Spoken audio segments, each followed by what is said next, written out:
comme de coutume, je ne présenterai pas Vincent Berthaud du Chazot, puisque c'est un habitué bien connu du public de la librairie, mais en revanche, je vais lui laisser le soin de présenter ses deux acolytes de ce soir, les co-auteurs de l'ouvrage remarquable qu'ils vont nous présenter dans quelques instants, et éventuellement ils pourront eux-mêmes réciproquement te présenter. Ça vous va? Très bien. Là-dessus, je vous laisse la parole. Alors, merci à tous. Merci Magda, merci Catherine, merci tous, merci d'être là. Et merci également à toi Dominique de rituellement, on va dire, à chaque sortie d'un de mes ouvrages, et de m'accueillir et d'accueillir les gens que nous pouvons inviter. Merci. Un rituel très gratifiant, aussi bien d'ailleurs pour la librairie que pour tous ceux qui y participent. Certainement. Et je voulais aussi donc présenter les co-auteurs, donc Philippe Rivoirard, un éminent historien qui est un très bon connaisseur de l'art déco, pour entre autres publications avoir été un des co-commissaires de l'exposition qui avait eu lieu il y a une dizaine d'années maintenant, à la Cité de l'Architecture, consacrée à l'art déco. Le titre en était, rappelle-moi, 1925, quand l'art déco séduit le monde. Voilà, exactement. Qui a été suivi d'une autre 2-3 ans après. Et Manuel Bougaud, que je ne présente plus maintenant puisqu'il m'accompagne depuis le premier ouvrage Jean Prouvé, 5 maisons sur mesure, qu'on a édité, que le Moniteur a édité en 2000, je crois, c'est ça, 2000 ? Non, 2020 2000. Non, 2020. 2020. 2020. Puisqu'on l'a présenté ici, c'était pas... 2020. C'est pas il y a 20 ans. Les dates, j'ai toujours un peu de problème. Hein. C'est bien 1925, hein, oui, l'art déco. Oui, c'est ça. Donc, Manuel m'accompagne, est un des... sans doute le meilleur photographe d'architecture, après Lucien Hervé quand même. Hein. Bon, même pas sûr. Très bon photographe. Les spécialistes en débattent encore. Donc on a œuvré sur ces 4 premiers opus, qui font maintenant partie d'une collection 5. Alors j'ai cité celui sur Jean Prouvé, après nous avons fait il y a 2-3 ans maintenant, celui sur Le Corbusier, l'Art Nouveau, et maintenant donc l'Art Déco, qui fera donc ce 4e. On espère qu'il y en aura au moins un 5e pour avoir dans la collection. Pour ceux qui ne les ont pas encore eu en main, seront disponibles tout à l'heure. Parfait. Je précise ça, c'est peut-être utile. Donc voilà, c'est un chemin qu'on parcourt sur des traces de l'histoire de l'architecture, dans une présentation qui se veut pas forcément et pas du tout élitiste, mais au contraire avoir un public multiforme qui aura à la fois à lire des contenus qu'on espère scientifiques quand même, que sur des bases importantes, et également avec des photos, des belles photos, donc qui agrémentent la lecture. D'ailleurs, je pense que le premier geste, c'est de se jeter sur les photos avant le texte. Hein. Ça, on ne se fait pas d'illusions là-dessus. Voilà donc un peu le cadre dans lequel se fait ce 4e ouvrage. On en espère un 5e, et voire plus, si affinité, comme on dit, mais bon, on espère en tous les cas un 5e qui pourrait être sur les architectures de la croissance innovante, la période 1965-1975, cette 3e décennie des 30 Glorieuses, et qui pourrait être un thème intéressant avec des architectures tout à fait hors du commun. Sois le bienvenu, Gilles. Un fidèle aussi parmi les fidèles, donc mon cousin Gilles Demour, qui est un ingénieur thermicien et qui ne manque pas une présentation d'un de mes livres. Ça me fait plaisir quand même. Bon, c'est un fidèle. Voilà, bon, je vais m'arrêter là parce que j'ai parlé d'un éminent historien qui est un bon connaisseur de l'art déco. Il est à côté de moi, je vais tout de suite lui laisser la parole. Philippe, tu auras peut-être quelque chose à nous dire un peu sur le cadre de cette période entre une fin de guerre, 1918, et le début d'une autre, malheureusement, 1939. Donc cette période qu'on a appelée un peu les années folles. Bon, mais tu nous en diras plus, je te laisse la parole. Ah bon, à moi de parler alors. Oui, il faut que je parle dans le micro, non? Non, l'art déco, oui, vous savez tous ce que c'est que l'art déco, puisque c'est le style artistique, si l'on peut dire, qui est apparu après la guerre de 14-18, dans des conditions un peu particulières. Il faut rappeler que en 1900, alors, il y avait la grande exposition universelle à Paris. Et c'est à cette occasion d'ailleurs que Paris est devenu la ville lumière, c'est la découverte de l'électricité. 1900, grand succès, avec un défaut, c'est que les règlements des expositions universelles autorisaient la production industrielle, la production artistique et toutes les copies. Donc 1900 pour les artistes. Il y a des choses très bien, l'art nouveau, on en garde ça, mais la majeure partie de la production, c'est la copie de nos célèbres buffets, Henri II, Louis XIII, Louis XIV, Louis XV, Régence, etc. Et les gens, ils ne viennent pas dans une expo pour voir ça. Et donc, dès le lendemain de l'expo, les règlements sur les expositions universelles ont changé. Il fallait faire quelque chose de nouveau. C'est-à-dire que pour tout ce qui est art décoratif, il fallait produire quelque chose de nouveau. Et les premières expositions qu'on suivit, c'est les expositions italiennes, Turin et puis Milan. Et puis, pour ce qui est du style art déco, la France savait pas très bien marcher, l'art nouveau, on n'avait pas tellement apprécié. Il y a bien sûr quelques architectes qui ont fait un peu d'art nouveau. Je crois que vous en parlez dans votre précédent ouvrage. Mais ça n'a pas très bien marché.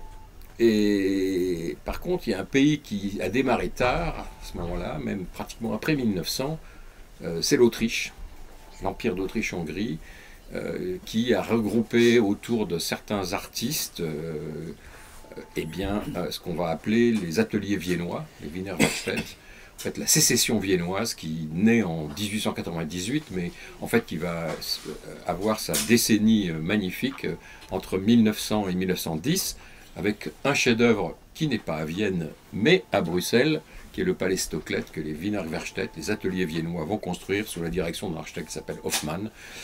Et ça, c'est quelque chose de fondamental dans l'histoire de l'art déco, parce que c'est vraiment une sorte de transition entre l'art nouveau et l'art déco.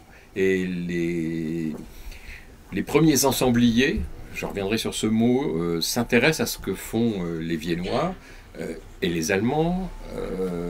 Les Allemands vont exposer au Salon des artistes décorateurs, encore une chose qui a été créée juste après l'exposition de 1900, vont envoyer pour certains, Paul Poiret par exemple, va aller voir ce qui se passe à Vienne et créer les fameux ateliers Martin. Enfin voilà, tout est prêt. L'État français se dit, il faut aussi reprendre la main, on va faire une exposition d'art décoratif, et cette exposition, elle aura lieu en 1916. Malheureusement, 1916, vous savez ce qui se passe, c'est plutôt Verdun que l'exposition universelle, internationale, pardonnez-moi, et donc cette exposition est reportée, et finalement, elle aura lieu en 1925, c'est la grande exposition des arts décoratifs dans la vie moderne, et ça tombe très bien, nous avons gagné la guerre. Les Allemands ne sont pas invités, évidemment.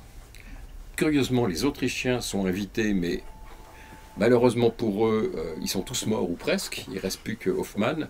La plupart des grands artistes allemands, autrichiens de l'époque, sont morts, pas de la guerre, mais de la grippe espagnole. en 1919. Donc on n'a pas beaucoup de rivalité et les Français sont très armés pour se présenter. Les États-Unis s'interrogent. Vous savez, les États-Unis à cette époque-là, peut-être d'ailleurs comme aujourd'hui, n'ont pas de style. Ils ont fait ce que font l'école des beaux-arts de Paris ou les anglo-saxons. Et ils cherchent, eux, un nouveau style aussi. Et donc, à cette exposition de 1925, le ministère du Commerce américain va envoyer plus de 100 personnes officiellement pour acheter ce qui s'est fait à Paris et l'exposer ensuite dans les magasins, les grands magasins américains. Et c'est un vrai succès parce que là, ils découvrent un style et ils peuvent s'y mettre. Cela d'autant que beaucoup d'architectes américains ont fini ou ont passé une partie de leurs études à Paris parce que la grande école des beaux-arts, à l'époque, a un renom international. Les architectes ont transformé Paris, vous le savez, au XIXe siècle, et ont gagné beaucoup de concours d'urbanisme. Et ça me permet de passer des concours d'urbanisme à un des architectes du livre, qui est Léon Josely, pauvre architecte. Il est censé avoir fait le musée des colonies, mais il est surtout connu pour avoir fait beaucoup de plans d'urbanisme, et notamment avoir gagné en 1903 ou 5, le concours de Barcelone, le concours d'urbanisme de Barcelone, après Cerdà, en 1859, nouveau concours d'extension de Barcelone, et c'est lui qui va le gagner. Et il va passer sa vie dans les trains en Europe pour faire les plans de ville en verre, etc. Donc, vous voyez, l'école française, l'école des beaux-arts est très renommée. Et donc, tout ça fait, 1925, c'est vraiment, le grand public découvre un nouveau style, des pavillons modernes, des pavillons plus classiques. Le style art déco n'est pas un style uniforme, au contraire, il est capable d'accepter tout, hein, les styles traditionnels, les styles un peu modernes.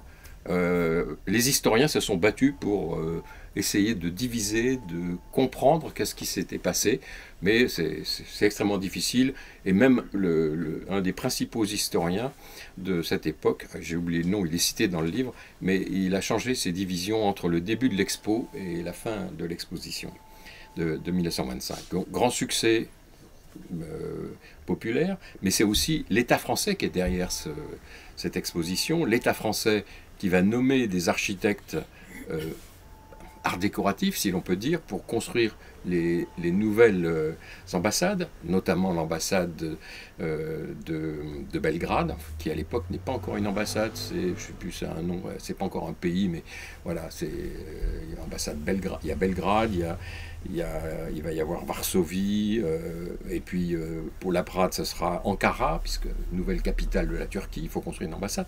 Mais ce qui est intéressant, prenons l'exemple de Belgrade. Au départ, en fait, le projet initial, c'est un projet d'hôtel particulier 18e siècle parisien. Voilà, on va faire un modèle d'hôtel particulier, vous voyez, à Belgrade. Et puis on se dit, heureusement, non, c'est pas possible comme ça, on va faire quand même quelque chose de moderne, donc art déco. Voilà, donc on voit bien qu'il y a un changement propulsé par l'État. Les compagnies maritimes, vous les connaissez, vous êtes tous des adeptes de l'art déco, et donc du paquebot Normandie, du paquebot Île-de-France. Là encore, tous les artistes qui travaillent sur ces paquebots postérieurs à 1925 sont des artistes qui ont travaillé à l'expo de 1925 et qui sont découverts par la CGT. Alors là, c'est la CGT, c'est la Compagnie Générale Transatlantique, hein, c'est pas le syndicat. Pardon, je tenais à le préciser parce que certains pourraient confondre. Voilà, donc vraiment, ça marche très très bien, on découvre ce style et puis il se répand. Alors, passons maintenant au livre parce qu'il faut choisir des exemples. Donc, ça c'est l'histoire, le contexte, et maintenant nous avons cherché pour ce livre 5 bâtiments qui peuvent raconter cette histoire. Et des bâtiments qui soient photographiables aussi, parce qu'il y en a d'autres, mais ils ne le sont plus, ou ils l'ont été, ou en partie. Voilà. Et on s'est arrêté sur un choix qui tourne autour de l'ancien musée des colonies. Hein, aujourd'hui, la Cité de l'immigration, je crois que ça s'appelle. Enfin, ça a changé de nom. Ça a changé plusieurs fois de nom. Voilà. Cité de l'immigration, qui est un bâtiment qui a été fait non pas pour l'expo de 1925, mais pour l'expo coloniale de 1931. Donc, vous voyez, on est vraiment quelques années après. Et ce bâtiment, c'est un peu, je dirais entre guillemets, allez, la Mecque de l'art déco, quoi. Il y a tout. Les architectes, les peintres décorateurs, les sculpteurs. Après, Manuel vous parlera des difficultés, du nombre d'intervenants. Et je crois que ce palais est vraiment très représentatif. Et il est aussi représentatif de ce style. Pourquoi? Parce que l'architecte est retenu au départ, donc en 1927, pour construire ce bâtiment. C'est Léon Jossely, donc je vous en ai parlé. Et bah, lui, il fait plutôt de l'urbanisme, mais on lui confie ce palais à construire. Bah, il fait un bâtiment d'abord un peu dans le style, allez, comment dire, arabo-musulman, vous voyez, les colonies d'Afrique du Nord. Bon, mais ça marche pas. Le comité de Paris dit non, c'est le comité technique et esthétique, ça marche pas. Il en fait un deuxième, c'est plutôt un bâtiment un peu khmer, vous voyez, nos colonies, bah, le palais des colonies, voilà. Et puis finalement, il se fait mettre de côté avant d'être pratiquement éjecté, mais l'architecte, il va a priori le seconder, mais en réalité prendre sa place, c'est Albert Laprade. Albert Laprade qui, lui, arrive du Maroc, avec une bonne expérience de la construction, aussi bien officielle que de la construction traditionnelle. Il a fait des villages traditionnels au Maroc. Et le voilà qui est chargé de ce projet. Il va faire le projet que nous connaissons. En réalité, c'est le résultat de plusieurs projets qui vont transformer donc ce palais khméro, puis après un peu égyptien, puis un peu grec, tout ça. Mais finalement, il va réussir à imposer son projet, c'est-à-dire, comme il le dit, un dais, avec derrière sa colonnade, avec la grande fresque de Janniot. Alors, c'est vraiment... lisez le texte parce que c'est assez amusant la manière dont il réussit à louvoyer pour imposer son projet alors que tout le monde est contre. Le comité esthétique dit « Ah ben attendez, Janniot, il n'y arrivera pas à faire ses 300 mètres carrés de fresques, il faut de sculpture sur la façade, il faut faire avec plusieurs sculpteurs. » Lui, il ne veut pas. Laprade ne veut pas. Et puis, manque de bol, ou peut-être une chance, quelques mois après sa nomination, c'est Lyautey qui rapplique. Lyautey, qu'il a bien connu au Maroc, et qui devient comme gouverneur général, sous les ordres duquel il a travaillé comme architecte, et là, le voilà, qui est le commissaire général de l'exposition coloniale. Et Lyautey, alors lui, il voudrait rien du tout, juste un palais, et encore, il n'est pas content qu'il soit à la porte dorée, il aurait voulu que ce soit vraiment une délégation de nos colonies en centre-ville. Non, il sera là, parce que c'est là, et finalement, il l'admet, et ce qui va jouer cette fois pour l'architecte, c'est que le temps passe, et l'expo, elle doit être inaugurée en 1931, et donc finalement, Lyautey dit, écoutez, Laprade, allez-y, faites le palais que vous voulez. Donc, chef-d'œuvre de l'art déco, je vous raconte une anecdote à ce sujet. Quand je préparais l'exposition de 1925, là, dont tu parlais tout à l'heure, nous avons fait visiter ce palais, qui n'était pas encore la cité de l'immigration, je crois, c'était en 2012, enfin, ou qu'il l'était déjà, mais c'était un peu, voilà, avec deux conservateurs du Metropolitan Museum de New York. Et c'était très amusant, parce que les deux conservateurs, ils nous ont regardés, le bâtiment, et vous les Français, vous êtes quand même spécial, vous avez un chef-d'œuvre de l'art déco, et qu'est-ce que vous en faites? Pas grand-chose, les gars, pas grand-chose. Franchement, vous avez ça, mais vous ne vous rendez pas compte. Pour info, si jamais vous allez à New York, évidemment, vous irez voir le Metropolitan Museum et vous verrez qu'il y a une salle avec un catalogue spécifique, un beau catalogue qui s'appelle French Art Deco. Parce que voilà, ça c'est pas mal. Donc, bâtiment emblématique, bâtiment incontournable. On a un peu discuté de sa disparition dans le livre à un moment T, parce que il y a beaucoup. Il ne faut pas tout. Voilà. Faut pas tout non, mais ça c'est pas ça c'est pas dit dans le livre, mais parce que. D'accord. Parce qu'il y a tellement d'artistes dans ce truc, il y a beaucoup de droits. Ça, c'est embêtant, la question des droits. Voilà. Ça, c'est un. Alors, après, comment choisir d'autres bâtiments? Un autre sujet qui était intéressant pour l'art déco, c'était le sujet de la naissance de l'art déco. Et là, la naissance, c'est à Reims qu'on a trouvé l'exemple, c'est la bibliothèque Carnegie. Carnegie, nom de ce grand philanthrope, enfin, entre guillemets, il a construit, lui, enfin, plus de, le nombre m'échappe, mais 1200 bibliothèques aux États-Unis, dans toutes les villes. La Washington Library, c'est lui qui l'a financé. Et à la fin de la guerre de 14-18, il a fait un don à trois villes, je crois que c'est Louvain, Reims et puis Belgrade, enfin une ville en Serbie, peut-être pas Belgrade, enfin bon, pour construire des bibliothèques. Et Reims a hérité de 500 000 $ pour construire une nouvelle bibliothèque. Et là, on est avant l'Expo, on est en 1922-23. Et l'architecte qui est retenu, un architecte local qui est retenu pour construire cette bibliothèque, fait un projet qui est un projet assez traditionnel, on peut dire très beaux-arts. Classique. Et puis, il y a des raisons, pour des raisons de délai, de déblocage de ces 500 000 €, il va se passer 2 ans entre 22, 23 et 25. La bibliothèque sera inaugurée en 27. Et ce projet, pendant ces quelques années, vous voyez, donc on voit bien comment se transforme le style Beaux-Arts en un style Art déco. Et la bibliothèque, c'est vraiment le premier chef-d'œuvre de l'Art déco. Hein, vous y allez, c'est à côté de la cathédrale, alors vous allez voir l'ange de la cathédrale, et après, 100 mètres plus loin, ou 200 mètres, allez voir quand même cette bibliothèque, c'est absolument incroyable. Ne serait-ce que le hall d'entrée, si vous pouvez voir. Le lustre. Et le lustre et tout ça, c'est quand même, c'est renversant. D'ailleurs, le lustre est vraiment renversant. Mais il n'est pas dans le livre. Ce bâtiment-là, il n'est pas dans le livre. C'est le premier. C'est le premier. Voilà. Il fait l'ouverture. Après, un autre bâtiment qui nous semblait intéressant, enfin une autre fonction qui nous semblait intéressante, c'est, vous voyez, on essaye de réfléchir, c'est les églises. Parce que dès avant la guerre de 14, avec les banlieues, l'église et surtout l'évêché de Paris se rend compte que les banlieues dites rouges manquent d'églises, c'est-à-dire qu'en fait ils deviennent rouges parce qu'il n'y a pas assez d'églises pour catéchiser les ouvriers. C'est la vérité. Donc ils vont lancer un programme. C'est une interprétation. Oui. Non. C'était l'analyse de l'église. Et le cardinal Verdier, cardinal de Paris, va lancer un plan qui s'appelle les chantiers du cardinal. L'objectif, c'est de construire en 20 ans 100 nouvelles églises en Île-de-France.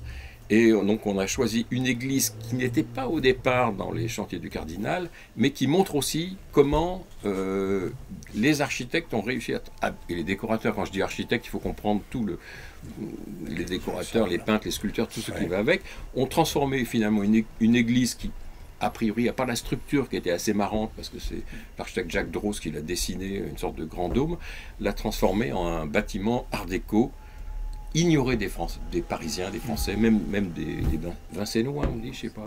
Non, c'est une station de métro. Oui, c'est une station de métro, à côté. Voilà. Ouais. Un très beau bâtiment qui est en cours de restauration en partie, qui est un très, très beau bâtiment. Voilà, ça c'est à Vincennes, oui, Saint-Louis de Vincennes. Saint-Louis de Vincennes. Voilà. Il faut dire qu'il est projeté avant la guerre de 14. Oui, il est projeté avant, c'est ce que je disais. Oui, ouais. C'est pour ça c'est intéressant de voir comment les architectes s'emparent de ce style. Et en béton. Et en béton, qui sont les structures modernes. Voilà. Ouais. Autre bâtiment qui nous a semblé intéressant, et là plus difficile à trouver, ce sont les gares, parce qu'il faut rééquiper la France. Après la guerre de 14, évidemment tout le nord-est de la France a été bombardé, et surtout les gares. Donc on va reconstruire énormément de gares. Ces gares sont d'un style pour la plupart régionaliste. Bon, ça nous a semblé pas forcément très très bien. C'était Umdenstock, qui était architecte et prof à l'école polytechnique aussi, et aux Beaux-Arts, qui faisait beaucoup de ces églises. Mais il va faire appel à un de ses élèves, aussi. De ces gares, c'est pas grave. Comment? Ça dit de ces églises, de ces gares. Ah, pas de ces gares, pardonnez-moi. Oh là, je m'emporte. Voilà, de ces gares, pardon, qui est un de ses élèves aussi à l'école polytechnique, qui est Rubin Cassan. Rubin Cassan, vous le connaissez tous, parce qu'il a mis la main à la fin de sa carrière, quand il est devenu un grand architecte à la fac de Jussieu. Et c'est aussi un des auteurs de la Tour Montparnasse, quand même. Hein, voilà. Mais il est là tout à fait au début de sa carrière, il a à peine 20 ans, diplômé de l'école polytechnique, diplômé des Beaux-Arts, petit chouchou d'Umdenstock, eh bien il va construire ses premières gares avec Umdenstock dans le style régionaliste, et puis quand il a la main libre, parce que l'autre ne peut pas tout faire quand même, eh bien il va faire une gare moderne avec une structure vraiment intéressante. Lisez le bouquin, vous verrez comment elle est faite, et qui est donc un exemple d'architecture vraiment moderne, hein, puisque c'est du béton armé, avec ce qui se faisait beaucoup à l'époque, des pavés de verre qui permettent d'avoir à l'intérieur du grand hall un éclairage pratiquement constant. Même une petite particularité que vous ne pourrez pas voir, même pas dans le livre, c'est qu'une partie des pavés de verre qui étaient sur la voûte de la gare était jaune pour donner l'impression, on est à Lens quand même, hein, pour donner l'impression qu'il y a un peu de lumière ensoleillée à l'intérieur de la gare. Malheureusement, la technique n'a pas suivi, ça a fui, et c'est la seule partie des pavés de verre qui n'a pas été reconstruite à l'identique. Et donc, aujourd'hui, c'est du béton. Il y a des pavés de verre, mais ils sont blancs. Voilà, donc, quatre exemples. Le dernier, pour la fin de l'Art déco, parce qu'il faut parler aussi de la fin de l'Art déco, bah, c'est l'hôtel de ville de Puteaux. Alors, je ne parlerai pas de la politique à Puteaux, mais en fait, c'est un peu une chasse gardée, et donc personne ne va voir ce qui se passe à l'hôtel de ville de Puteaux. Une ville très riche, hein, et tout l'argent de la défense, une grande partie de l'argent de la défense est à Puteaux.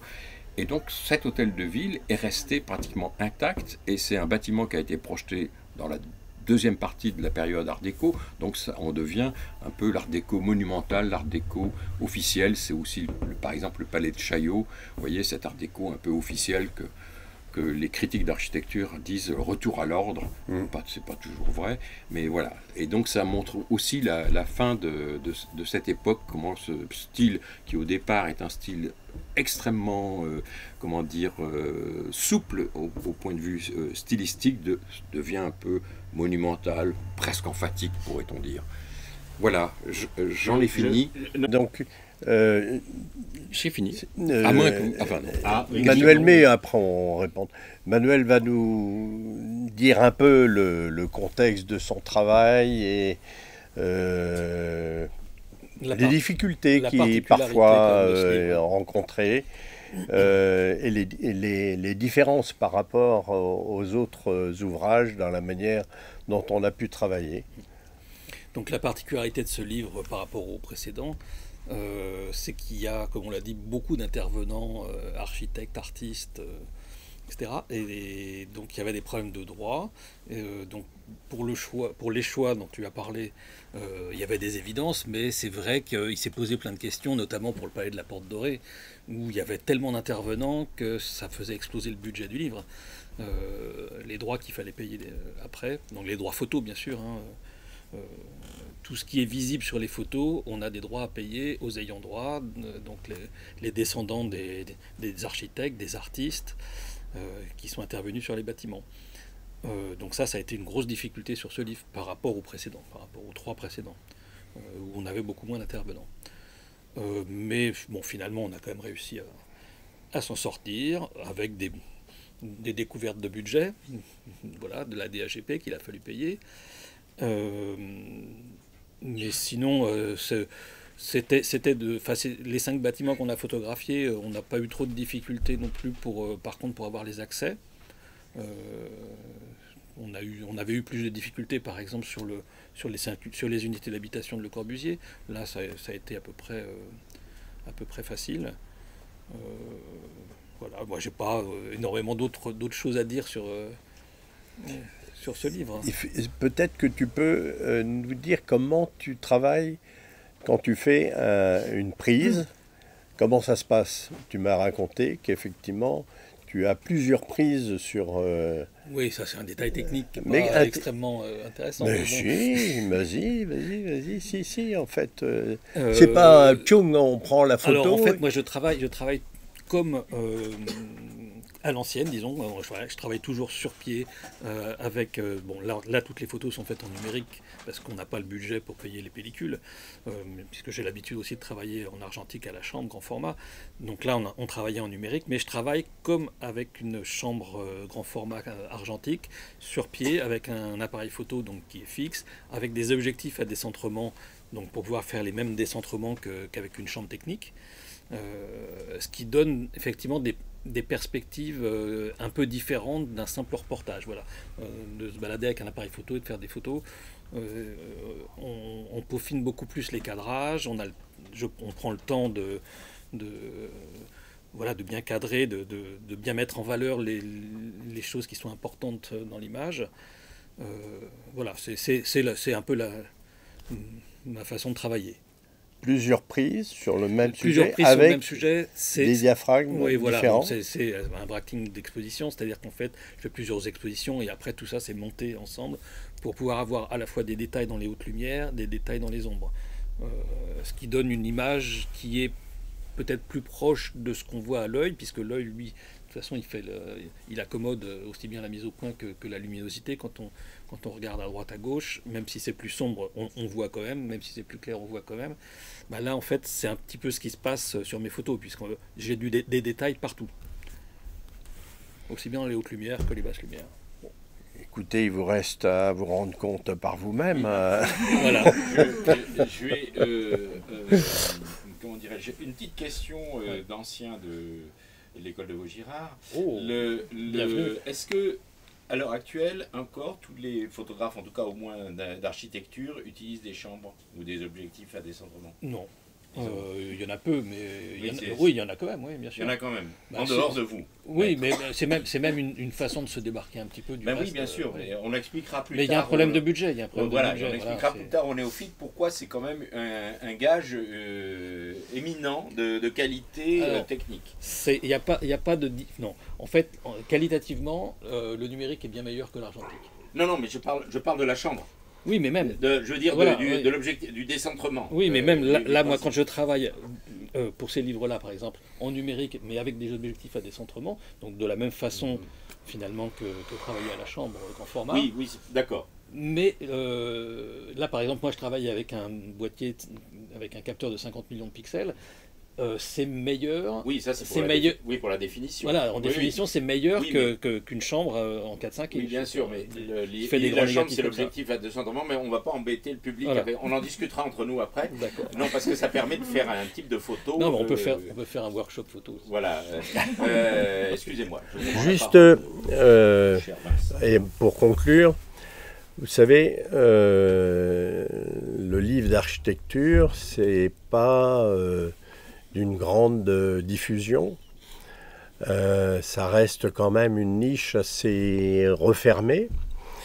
On se rend compte que beaucoup de librairies qui étaient spécialisées dans l'architecture ont fermé ou se recyclent sur d'autres choses. Quand on va dans des grandes surfaces dédiées aux livres, le rayon architecture maigri à vue d'œil. Il existe quand même quelques librairies. La librairie Tropique en fait partie, mais il est parti, donc j'étais en train de lui faire la brosse à reluire, mais il s'en va. Non seulement architecture, là je les mettrai à l'image. Ne nous fais pas concurrence. Mais, pour les amateurs, je signale que le thème Art déco est également présent dans la librairie. Bon, vous aurez compris qu'on arrive au centenaire de l'Art déco 1925-2025. Donc on va avoir cette année 2025 pas mal de célébrations, de colloques, etc. Consacrés à l'Art déco. Je reviens à ce que je voulais dire concernant l'édition des livres, notamment consacrés à l'architecture. Et ça me donne l'occasion de remercier l'éditeur quand même, parce que c'est une chaîne, hein, si vous pouvez écrire et faire toutes les photos que vous voulez, mais bon, si ça reste dans le cercle familial, c'est toujours ça.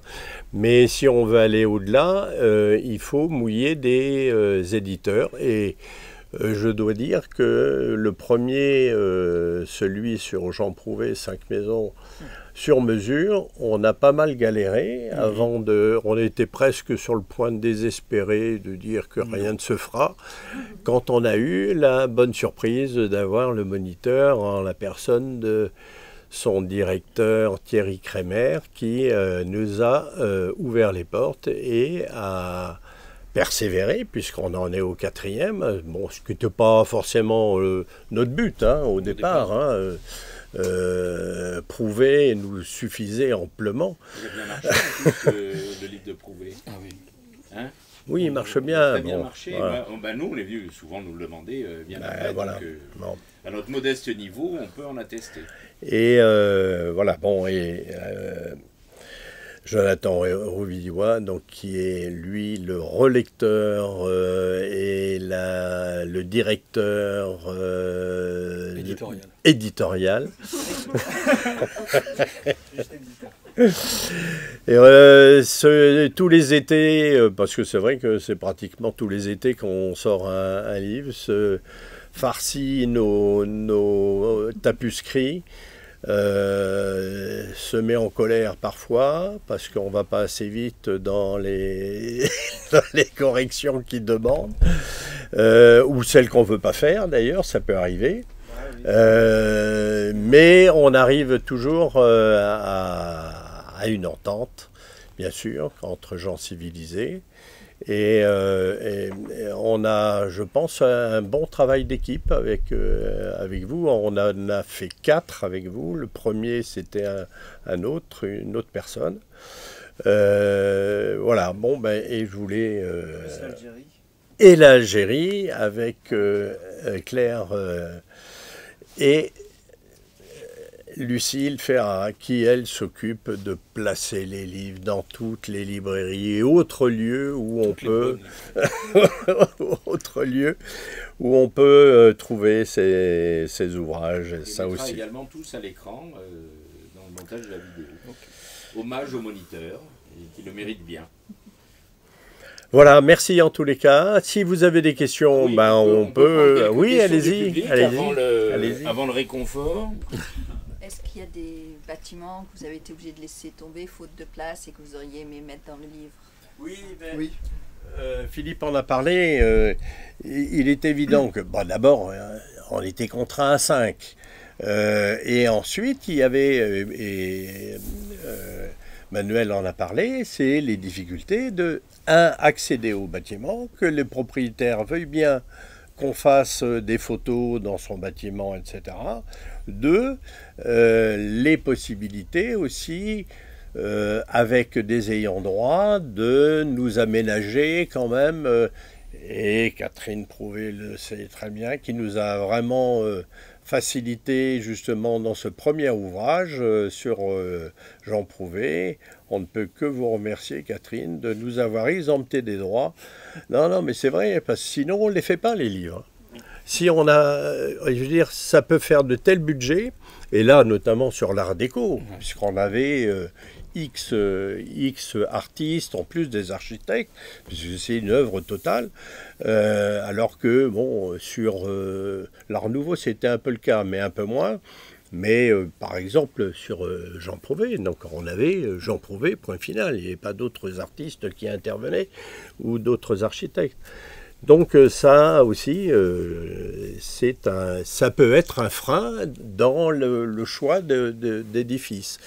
Et comme l'a dit Philippe aussi, on a choisi aussi un espèce d'enchaînement. Le bâtiment, le palais de la Porte Dorée est au centre. C'est l'élément phare dans l'art déco et ce qui s'est passé avant et ce qui va se passer après. Il est là au milieu, donc la bibliothèque Carnegie, l'église Saint-Louis de Vincennes et au-delà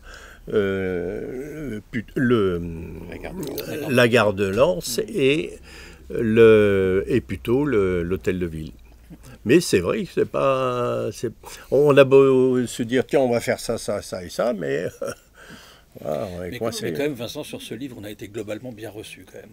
Il y a quand même l'anecdote de la gare de Lens. À partir du moment où les gens nous disent, oui, vous pouvez le faire, la grande majorité des gens, c'est porte ouverte. Pour revenir aux maisons de Jean Prouvé, on a passé on a fait des tablés à Saint-Dié avec votre sœur, c'était formidable. On garde des souvenirs extraordinaires. À Lens, c'est pareil. Bon, ils nous ont pas invités à déjeuner, mais à Lens, ils ont quand même fermé la gare. Fermé la gare, oui. Entre deux trains, ils ont fermé la gare. Ils ont mis tout le monde dehors pour que je puisse faire les photos d'intérieur avec le drone. À Carnegie, à la bibliothèque Carnegie, pareil, le gardien, il nous a amenés dans des endroits qui ne sont normalement inaccessibles. Donc il y avait aussi un choix à faire, à la fois historiquement sur l'avancée de l'Art déco, et puis en même temps sur les programmes. On voulait que c'est des bâtiments publics qui soient toujours accessibles au public. Donc les 5 bâtiments, vous pouvez y aller.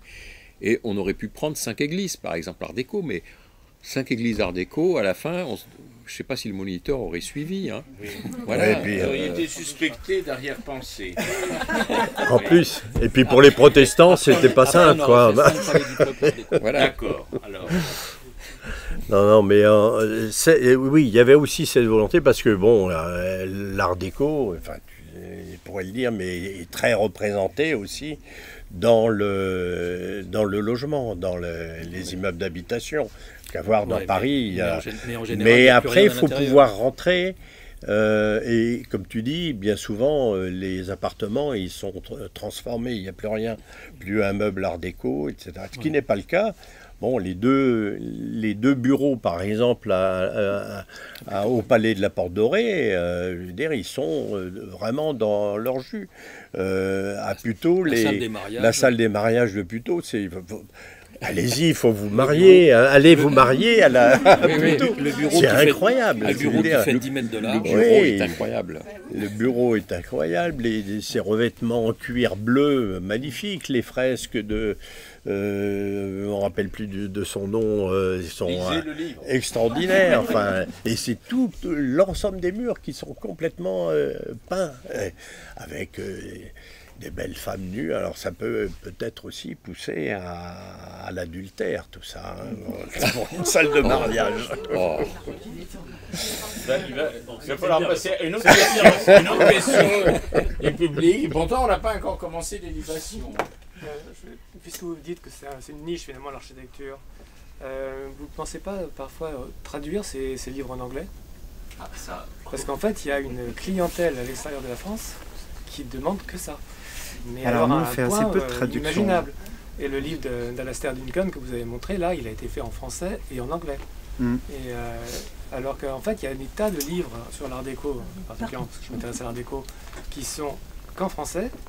Et qu'il y a vraiment des gens qui seraient de partout dans le monde qui voudraient les lire, mais qui ne vont pas apprendre le français. Pour le livre sur les 5 unités d'habitation. Moi j'ai beaucoup de demandes. Peut-être, après c'est vrai que c'est un circuit qu'on ne maîtrise pas vraiment. On est tout à fait disposé à ce qu'un éditeur étranger nous démarche pour la traduction. On ne s'y oppose pas du tout. Mais pour l'instant, on n'a pas été démarché sur les autres. Ça va venir, ça va venir. Non, vous n'êtes pas pour des éditions bilingues en plus. Je pense qu'on n'a pas aussi les moyens de le faire et de les diffuser. Et je veux dire, le marché pour rendre la rentabilité d'un livre qui coûte très cher en droit, ça ouvrirait, mais ça multiplierait une clientèle. Parce qu'il y a beaucoup plus d'amateurs d'art déco dans le reste du monde qu'en France. Désolée, Madame. Participation. J'ai acheté le livre pour mon frère qui est architecte. Moi, je suis pas française, je ne sais pas si vous voyez l'accent, voilà. Et il y a toute ma famille qui habite aux États-Unis, et lui, il est architecte, donc je pensais qu'il allait apprécier ses livres. Évidemment, il ne pourra pas le lire sans moi. Donc, il va bien apprécier les photos, mais voilà, je rejoins un peu l'initiative de messieurs. Mais il y aura la vidéo, on mettra des sous-titres. Voilà. Ouais. Oui, mais ça me rappelle l'histoire, l'affaire, il y a déjà pas mal d'années, des stations de métro Guimard qu'on détruisait systématiquement jusqu'à ce que les musées américains nous les achètent. C'est le propos que tu as tenu tout à l'heure. Oui. Alors, il faut vous dire une chose, c'est que, c'est d'ailleurs, je crois qu'une des conclusions d'un des articles que j'ai écrit, c'est qu'on est, à propos du Palais de la Porte Dorée, de sa déshérence à l'époque, nul n'est prophète en son pays. En fait, en France, il y a très peu de villes qui sont inscrites dans les sociétés d'art déco. Le monde entier, Shanghai, Rio de Janeiro, Miami évidemment, enfin beaucoup de villes dans le monde entier font partie d'une société qui s'appelle la Société des villes art déco. Et ben la France est curieusement très absente. La seule ville qui s'était inscrite et qui s'est désinscrite parce que c'est une petite ville par rapport aux autres grandes villes, c'est Saint-Quentin. Oui, parce que Saint-Quentin, il y a un buffet. D'ailleurs, il y a un buffet art déco dans la gare. Allez-y prendre un verre, parce que le buffet a été restauré, c'est somptueux. Et c'est une ville où il y a beaucoup de bâtiments art déco, mais ils sont presque tous en déshérence aussi. Parce qu'en France, on sait pas malheureusement, on ne sait pas trop ce qu'on a, quoi. Il y a quand même Paris, il y a Reims, il y a... Non, mais d'accord, mais... qui ont des sociétés d'art déco. Ah oui, qui ont des sociétés d'intérieur, mais elles ne font pas partie de cette association. Ah si, on en fait partie. Ah. Il faut... le contact avec le public, ça peut faire encore. Ils y sont. Là, on fait partie de l'ICAD, c'est l'International Coalition of Art Deco Societies. Et il y a Reims, Saint-Quentin, Saint-Quentin, Toulouse. Saint-Quentin, oui, certainement. Toulouse et Paris. Bruxelles aussi, on a. Voilà, s'ils sont mis, c'est bien. Je donne des Voilà. trop vieilles. Ça fait 10 ans. Il va falloir faire une nouvelle édition. Et c'est comme ça d'ailleurs qu'on se rend compte à quel point il y a des gens qui frappent à la porte Corriger, réviser. et qui ne peuvent pas acheter. Alors, y a-t-il d'autres questions avant qu'on passe à la séance de dédicace? Et aux libations. Avant peut-être, et aux libations bien sûr, mais alors juste une conclusion peut-être? Je pense que si nécessaire. la conclusion sera... D'acheter le livre. Voilà, Oui, acheter voilà. le livre, les livres. Ah, madame, allez. Un dernier mot. Oui, toute petite question, mais ça c'est vraiment sur la photographie. Parce que moi je vais travailler pour une agence de photographes qui était plutôt sur la photographie d'architecture. Et c'était vraiment ubérisé, c'était vraiment pas bien payé, on faisait pas justice au bâtiment, etc. Donc, non, ma question c'était surtout si vous voyez un peu dans l'avenir, un peu une espèce de menace à cause de l'intelligence artificielle. S'il y avait quelque chose qui pouvait mettre ça en péril ou... Non, moi je crois pas parce que il y avait de toute façon déjà les architectes par exemple quand ils voulaient communiquer, ils communiquaient souvent avec leur modélisation 3D qui fonctionnait très très bien. Hein, souvent c'est quand même très bien fait. Et puis après nous les photographes on essaye de refaire la même chose et puis on galère.